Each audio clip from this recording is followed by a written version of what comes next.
Hi there. I'm going to talk to you today about our wrists and how we can look after them. The wrists are made up of 8 small bones together called the carpal bones. Now these are quite small and they're linked to the radius and the ulna, the 2 long bones in the forearm. We can tend to experience some pain through the wrists if we're overdoing a certain activity. So we might find that with maybe holding the phone, certain way texting, or excessive use of a mouse.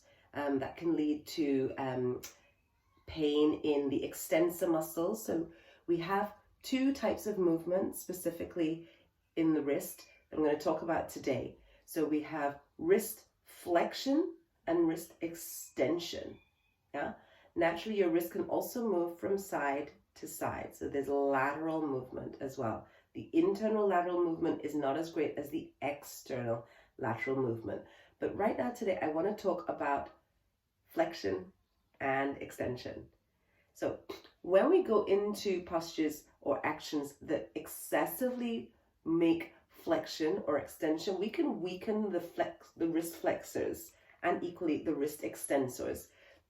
We also might place weight on the hands, and we may not be used to that feeling and then end up having some wrist pain. So I'm just going to quickly show you a few exercises that I do in practice and I teach in my classes to help with wrist pain, and I hope that they help you too. So number 1, start to rotate the wrists. So giving a little bit of juice to the wrist joints. Yeah. From here, we're going to bring our hands into prayer and then turn that prayer inwards towards the chest. Good. As you do so, you're pressing back. You're taking your hands into flexion here. Good. And then we come back to center. Press the tops of the hands together and press down, pulling the hands into extension. Ooh, that feels good through the front. The hands which don't get a lot of love.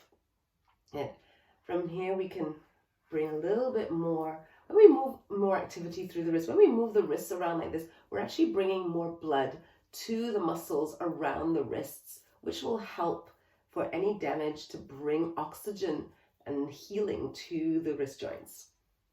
And we're going to now start to warm up the wrists even more. So coming onto your hands and knees, place the hands, the fingertips in front, and then start to rock backwards and forwards. From here, to spin the fingertips back towards you, and then starting to lean back.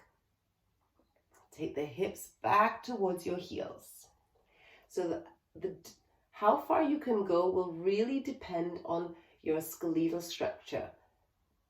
So sink back as much as you can. Try not to let the heel of the hand come up. If it means you have to come up further, that's perfectly fine. From here, come forward.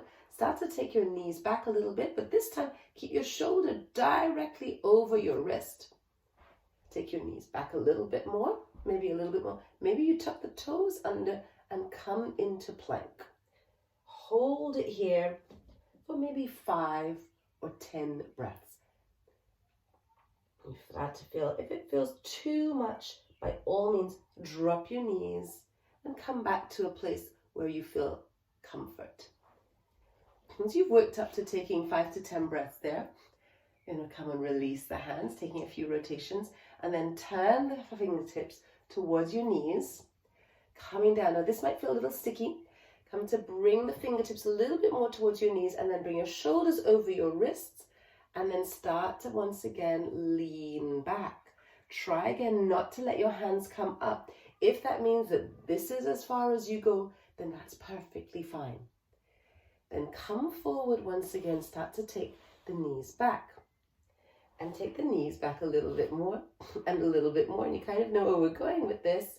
And this might take a while to work up the strength in terms of load bearing through the front of the wrist. You tuck your toes under, straighten the knees, and it takes a little while to be able to bear weight on the top of the wrist. But I promise that if you come back to this, it gets easier and easier with time. Come back to the front and then release again. Rotate the wrists gently, give them some love. Now from here, we're going to come forwards and going to bring the hands down onto your mat. Okay. Bring your forearms down as well, and then bring your knuckles close. Come to seal the hands into fists, bringing your chest directly over your knuckles. From here, going to come up, keeping the knuckles down. Notice that the thumbs and the fingers want to come away from one another.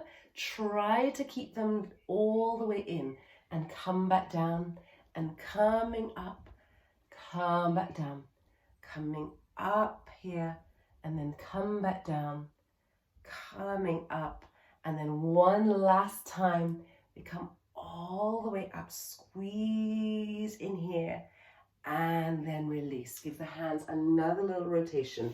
Bring your hands into butterfly hands, and then moving around, again, giving some juice to those wrists, moving around in one direction and in the other. Okay. Now when you come forward, you need to come onto your fingertips, lean forwards, and then coming up, extend one leg out, and then extend the other, and then drop down and come down. And now drop the heel of the hand down, and both hands, and then keep your shoulders forwards. As you keep your shoulders forwards, lift up either one at a time, or if you can manage to do so, lifting both up at the same time. So coming up onto fingertips and down, up onto fingertips and down, up onto your fingertips and down, onto the fingertips and down.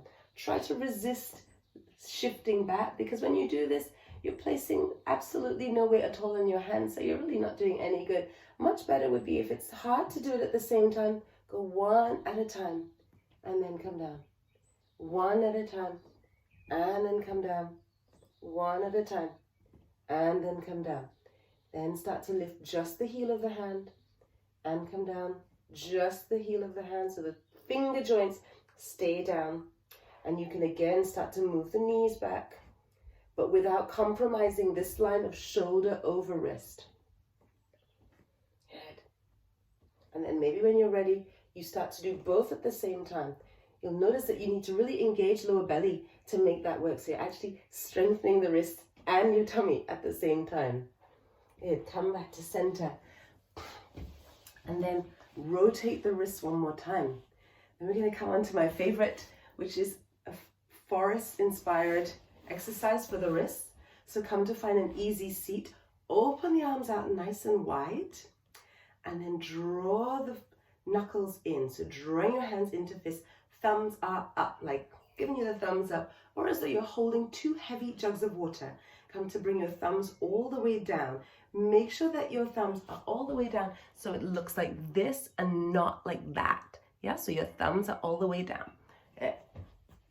From here, you're going to turn your arms until the knuckles are pointing down. And then from here, squeeze the knuckles in towards the body. Hold it here. Relax the shoulders. Try not to be up here. Relax the shoulders down, but squeeze tight. Notice how the thumb wants to come away from the fist. Try really hard to keep the thumb glued in. If you feel that you're getting the sensation much more across the top of the arm, so across the wrist flexor muscle rather than the wrist extensor muscle, which is what we want right now, then it might be that you've turned the arm a bit too much. So try to re-rotate, reset, and rather than turning the whole shoulder, if you roll your shoulders forward, then you're going to feel it much more in the top of the arm. If you keep your shoulders back and rotate the arms on their own, you should feel it much more, fiery sensation through the wrist extensor muscles underneath the forearm. And then release, give the wrist a nice little rotation. Last one we're going to do is arms open and hands, open and close. So open your hands really wide, feel the webbing between your fingers, and then close into a fist, and then open, and close into a fist, and then open. That's pretty easy, right? We're going to speed it up. Really open and close as fast as you can, and try not to get into kind of little baby thing. Really open and close as fast as you can, committing to this movement. And what you can do is I like to do 10 forwards, 10 up, 10 to the side, 10 forwards, and repeat that 3 times. And it really gets the blood coming to the wrists in order to bring that healing to the wrist if you have any tenderness.